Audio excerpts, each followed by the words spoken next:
la séance qui te fera le plus progresser n'existe pas. Je vais tenter de t'expliquer pourquoi je trouve cette idée totalement utopique à partir d'un schéma qui pour moi veut tout dire. Si tu veux améliorer tes performances en endurance, tu dois créer des adaptations profondes, créer plus de capillaires sanguins, plus de mitochondries, etc.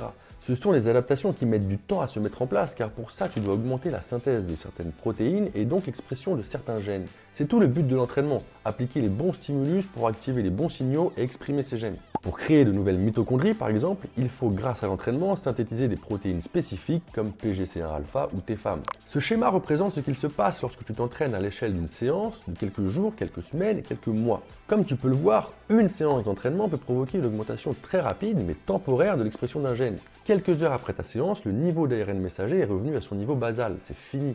À l'échelle de la séance, il ne s'est rien passé de plus. C'est la superposition répétée d'exercices qui va progressivement modifier et augmenter ce niveau basal, ce contenu en ARN messager, et qui permettra à terme une accumulation de protéines fonctionnelles et donc la mise en place des adaptations. Ta progression est due à un effet cumulatif de stimulation et de séance. J'espère que tu comprends maintenant qu'une seule séance, la plus belle soit-elle, toute seule, elle ne sert pas à grand chose. Peu importe l'importance du pic que tu as créé en une fois, s'il t'empêche d'en créer d'autres derrière, c'est une grosse erreur et il faut changer de focus. Ton obsession à l'entraînement doit être de cumuler, répéter les stimulus dans le temps pour progressivement mettre en place ces adaptations.